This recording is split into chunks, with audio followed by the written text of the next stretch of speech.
Hello friend, कैसे हैं? नमस्कार। आप सभी दोस्तों का एक बार फिर से मैं अपने चैनल पर स्वागत करता हूं। तो आइए आज हम पढ़ते हैं रेलवे एनटीपीसी स्पेशल का तीसरा टेस्ट है। तो चलिए, अगर जो व्यक्ति पहली बार चैनल को देख रहे हैं तो please subscribe my channel and bell icon को दबाना मत भूलिएगा। इससे क्या होगा कि आपको मैं जो भी वीडियो डालूंगा आपको नोटिफिकेशन मिल जाएगा, आपको कोई वीडियो छूटेगा नहीं। तो चलिए स्टार्ट करते हैं। रेलवे एनटीपीसी स्पेशल सेट 3 का पहला क्वेश्चन। ठीक है, चलिए स्टार्ट करते हैं। कहता है पहला क्वेश्चन कि सेंटर फॉर एडवांस टेक्नोलॉजी, जिसको बोलते हैं शॉर्टकट में CAT, कहाँ स्थित है? Centre for advance technology CAT कहाँ स्थित है? ऑप्शन नंबर ए, इंदौर में। आगे आते हैं अगला क्वेश्चन। चलिए अगला क्वेश्चन देखते हैं। मधुमक्खी पालन, मधुमक्खी देखते ना हैं, मधुमक्खी पालन संबंधित है, यानी मधुमक्खी पालन को क्या कहते हैं? मधुमक्खी पालन संबंधित है, बताइए ऑप्शन। आपको प्रत्येक क्वेश्चन पर आपको 5 से 7 सेकंड दिया जाएगा। तो मधुमक्खी पालन संबंधित किससे है? एपी कल्चर, यानी एपी कल्चर के तहत मधुमक्खी पालन किया जाता है। आगे आता है अगला क्वेश्चन। भूकंपों का अध्ययन कहलाता है, भूकंप जब आता है ना उसका अध्ययन क्या कहलाता है? भूकंपों का अध्ययन क्या कहलाता है? भूकंपों का अध्ययन क्या कहलाता है, बताइए। Option number B, seismology. Seismology के तहत भूकंपों का अध्ययन किया जाता है। सिस्मोलॉजी के तहत भूकंपों का अध्ययन किया जाता है। आते हैं नेक्स्ट क्वेश्चन। नेक्स्ट क्वेश्चन आइए। आधुनिक वनस्पति विज्ञान का जनक किसे कहा जाता है? आधुनिक वनस्पति विज्ञान का जनक किसे कहा जाता है? आधुनिक वनस्पति विज्ञान का जनक किसे कहा जाता है? ऑप्शन बताइए, ऑप्शन बताइए। Option number B, Linnaeus.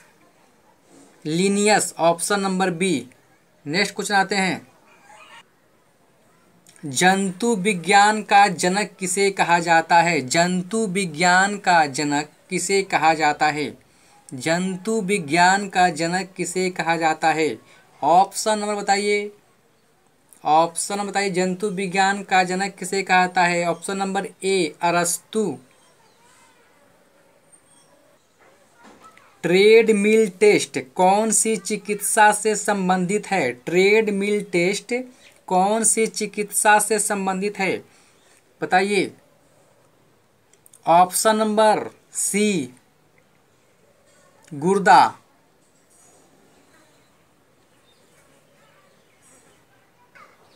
चलिए आते हैं अगला क्वेश्चन बाबू। होमोसेपियंस किसका वैज्ञानिक नाम है?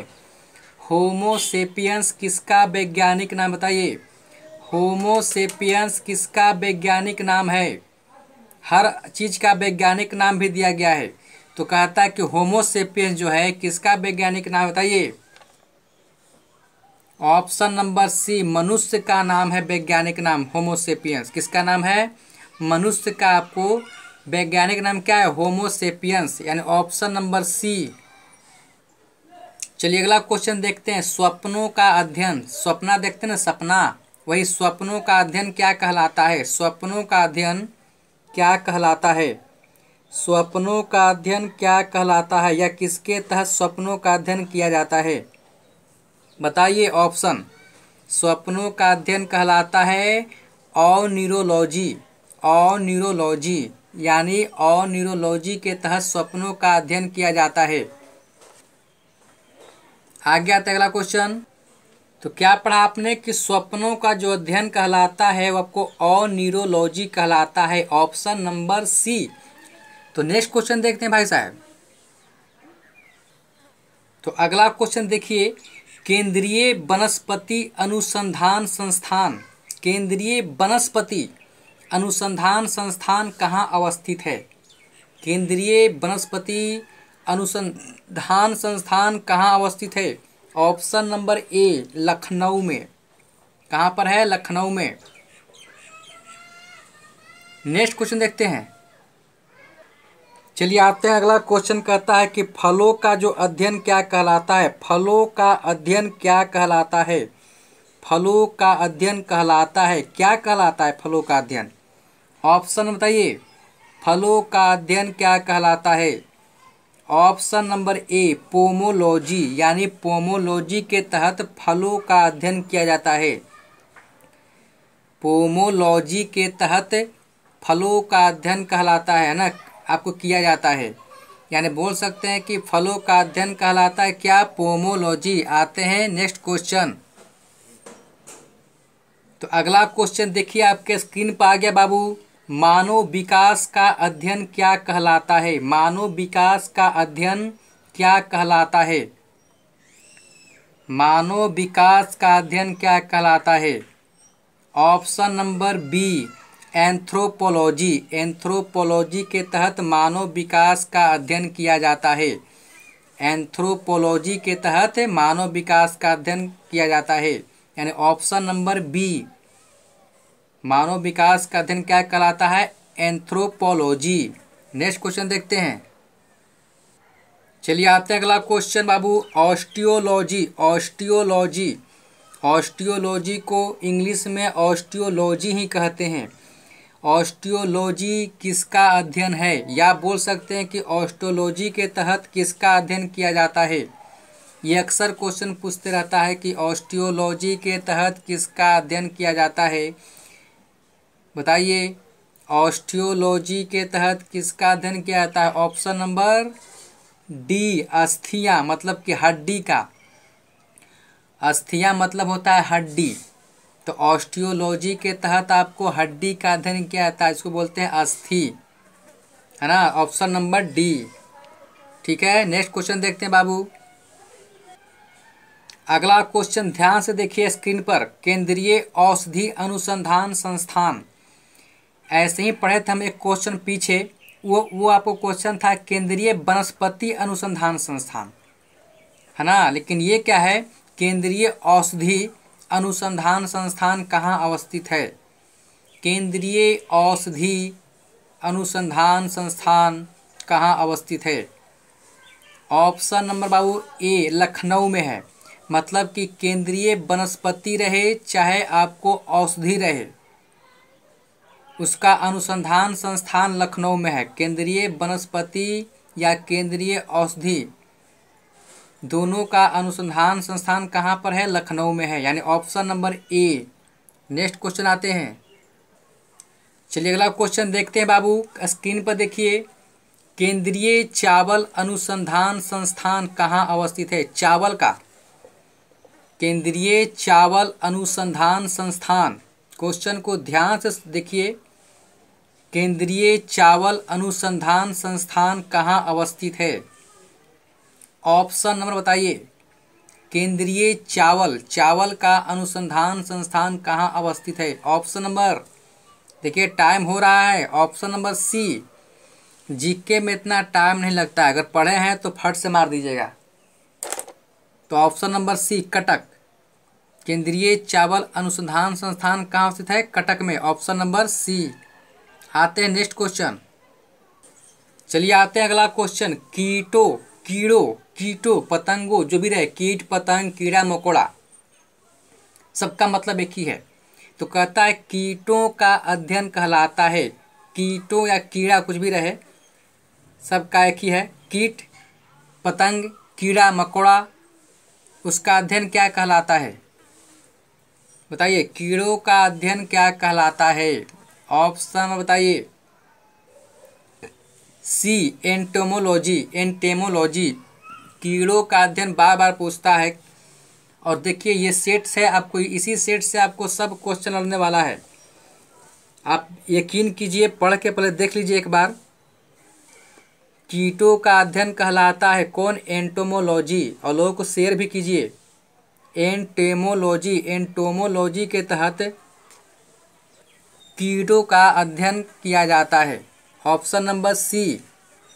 आ गया था नेक्स्ट क्वेश्चन। चलिए आते हैं अगला क्वेश्चन। हाइड्रोजन बम नाम सुना होगा आपने। हाइड्रोजन बम किस अभिक्रिया पर आधारित है या किस अभिक्रिया पर कार्य करता है?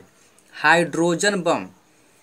हाइड्रोजन बम किस अभिक्रिया पर आधारित है?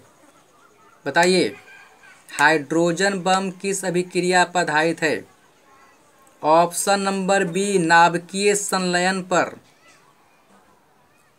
और परमाणु बम किस पर होता है? नाभिकीय विखंडन पर। याद रखिएगा, परमाणु बम नाभिकीय विखंडन पर और हाइड्रोजन बम जो है नाभिकीय संलयन पर। तो हमारा क्वेश्चन पूछता है कि हाइड्रोजन बम किस अभिक्रिया पर आधारित है, तो क्या मारेंगे? नाभिकीय संलयन, यानी ऑप्शन नंबर बी। आदमी इसमें अक्सर कंफ्यूज करता है, तो याद रखिएगा कि हाइड्रोजन बम जो है वो नाभिकीय संलयन पर, नाभिकीय संलयन यानी ऑप्शन नंबर बी पर आपको आधारित है।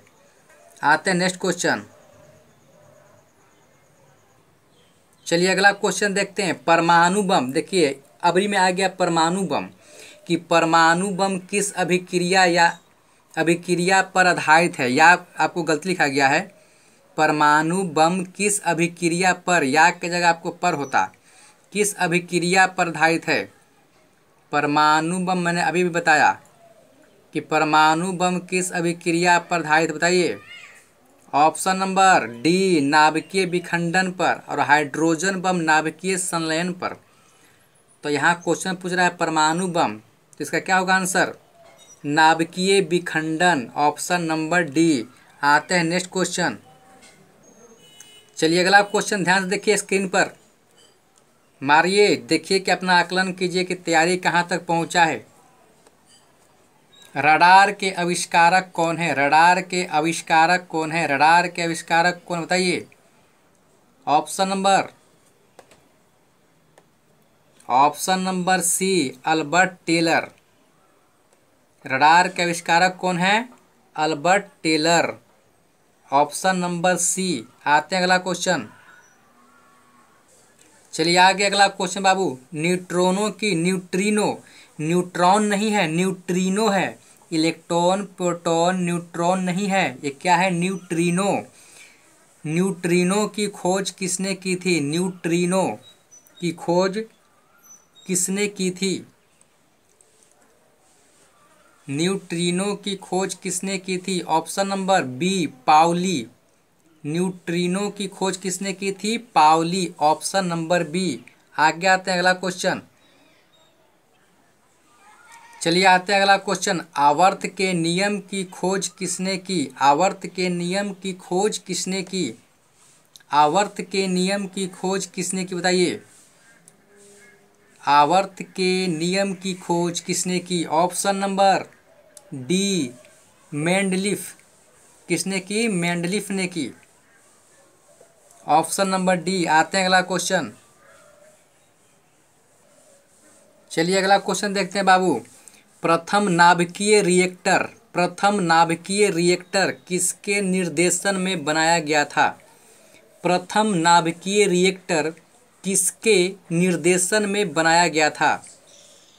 ऑप्शन नंबर बताइए। प्रथम नाभिकीय रिएक्टर किसके निर्देशन में बनाया गया था? ऑप्शन नंबर बताइए। B, Enrico Fermi. Enrico Fermi, option number B. प्रथम नाभिकीय रिएक्टर किसके निर्देशन में बनाया गया था? Option number B, Enrico Fermi. Next आते हैं क्वेश्चन। चलिए अगला क्वेश्चन देखते हैं। प्रथम हाइड्रोजन बम कब बनाया गया था? प्रथम हाइड्रोजन बम, अभी आपने पढ़ा कि जो हाइड्रोजन बम है ये आपको किस अभिक्रिया पर आधारित था, तो बताए थे कि नाभिकीय संलयन पर। और परमाणु बम किस पर था? तो नाभिकीय विखंडन पर, है ना। तो अभी पूछ रहा है कि प्रथम हाइड्रोजन बम कब बनाया गया था, बताइए। प्रथम हाइड्रोजन बम कब बनाया गया था? ऑप्शन नंबर डी, 1952 में, 1952, 1952 में, ऑप्शन नंबर डी। आगे आते हैं अगला क्वेश्चन।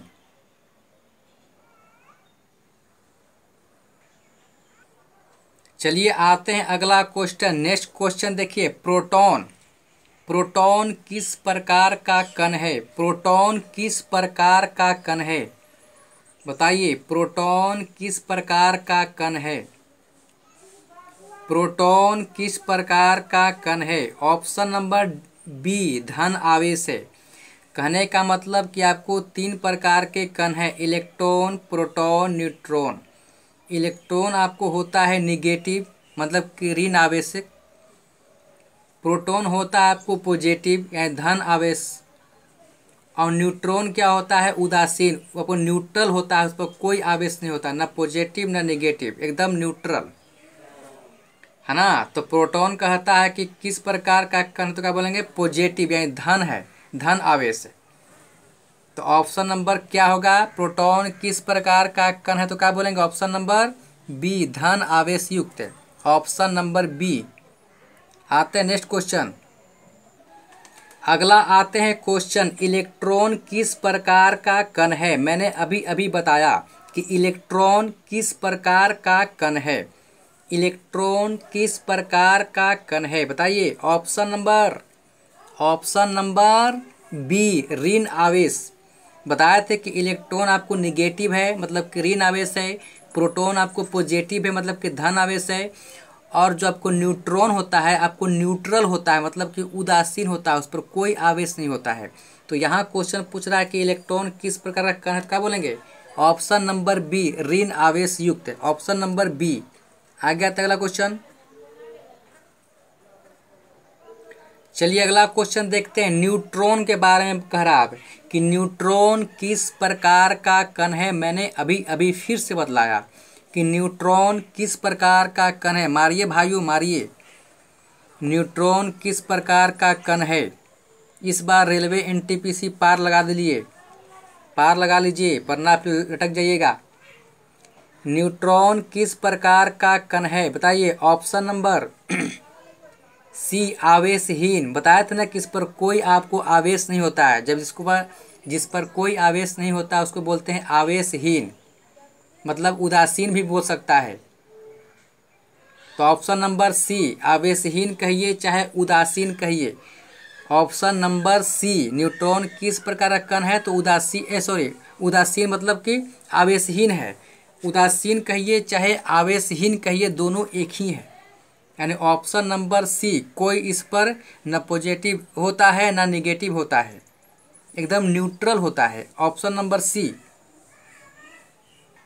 चलिए आते हैं अगला क्वेश्चन। परमाणु बम का आविष्कार किसने किया? परमाणु बम का आविष्कार किसने किया था? बताइए, परमाणु बम का आविष्कार किसने किया था? ऑप्शन नंबर बताइए। ऑप्शन नंबर ए, परमाणु बम का आविष्कार किसने किया था? Option number A, auto horn ने किया था। परमाणु बम का आविष्कार किसने किया है? Auto horn. Option number A. आगे आता है नेक्स्ट क्वेश्चन। चलिए अगला क्वेश्चन देखते हैं। प्रथम परमाणु बम कब बनाया गया था? मैंने पिछला क्वेश्चन पढ़ा कि हाइड्रोजन बम कब बनाया गया था, लेकिन इसमें कह रहा है कि परमाणु बम कब बनाया गया था। क्या कहा था? परमाणु बम, प्रथम परमाणु बम कब बनाया गया था? बताइए, प्रथम परमाणु बम कब बनाया गया था? ऑप्शन नंबर ए, 1945 में। 1945 में, यानी परमाणु बम के ठीक 7 साल में 6 साल बाद, 7वां साल हाइड्रोजन बम को बनाया गया था। यानी 1952 में आपको बनाया गया था हाइड्रोजन बम को। याद रखेंगे कि हाइड्रोजन बम को बनाया गया था 1952 में, और परमाणु बम को बनाया गया था 1945 में, है ना। और हाइड्रोजन बम परमाणु बम से कई गुना ज़्यादा विस्फोटक है, ठीक ना। तो ऑप्शन नंबर क्या हो गया? पूछ रहा है क्वेश्चन कि प्रथम परमाणु बम कब बनाया गया था, तो ऑप्शन नंबर ए, 1945 में। आगे आता है अगला क्वेश्चन। चलिए आते हैं अगला क्वेश्चन। इलेक्ट्रॉन की खोज किसने की थी? मैंने बताया था पहले ही से कि इलेक्ट्रॉन की खोज किसने की थी। इलेक्ट्रॉन की खोज किसने की, बताइए। इलेक्ट्रॉन की खोज किसने की थी? ऑप्शन सी जे थॉमसन ने। इलेक्ट्रॉन की खोज किसने की थी? J Thomson. Option number C. आते हैं अगला क्वेश्चन। चलिए अगला क्वेश्चन देखते हैं। प्रोटॉन की खोज किसने की थी? मैंने बताया था तीनों एक ही साथ, इलेक्ट्रॉन, प्रोटॉन, न्यूट्रॉन। तो यहाँ कहता है कि प्रोटॉन की खोज किसने की थी? बताइए, प्रोटॉन की खोज किसने की थी? ऑप्शन नंबर ए मारेंगे, रदरफोर्ड मारेंगे। कहीं कहीं आपको मिलेगा गोल्डस्टीन, है ना, लेकिन अब नया में मारेंगे हम लोग रदरफोर्ड को मारेंगे, क्योंकि सभी किताब आपको सुधार कर रहा है। तो प्रोटॉन की खोज किसने की थी? तो Rutherford. Option number A, Rutherford. आगे आते हैं अगला क्वेश्चन। चलिए आते हैं अगला क्वेश्चन। न्यूट्रॉन की खोज किसने की थी? न्यूट्रॉन की खोज किसने की थी? बताइए, न्यूट्रॉन की खोज किसने की थी? Option number B, James Chadwick. Option number B, James Chadwick. बताया थे कि इलेक्ट्रॉन की खोज किया था आपको जे थॉमसन, प्रोटॉन को रदरफोर्ड, न्यूट्रॉन को जेम्स चैडविक। इलेक्ट्रॉन पर आपको होता है निगेटिव, प्रोटॉन पर होता है पॉजिटिव चार्ज, और न्यूट्रॉन होता है आपको न्यूट्रल यानी उदासीन होता है। तो आइए इस सेट का आखिरी क्वेश्चन। तो देखिए इस सेट का आखिरी क्वेश्चन, पोलियो के टीका का खोज किसने किया था? पोलियो के टीका का खोज किसने किया था? पोलियो के टीका का खोज किसने किया था? तो बताइए कि पोलियो के टीका का खोज किसने किया था? Option number B, John E Salk. John E Salk. कौन है? John E Salk. Option number B, polio के टीका का खोज किसने किया था? John E Salk. Option number B. तो चलिए आज हम लोग ख़त्म करते हैं इस वीडियो को। आप बताइएगा कमेंट में कि कितना सही मारे कितना गलत मारे। ठीक है, फिर मिलते हैं हम लोग नेक्स्ट टेस्ट में। धन्यवाद।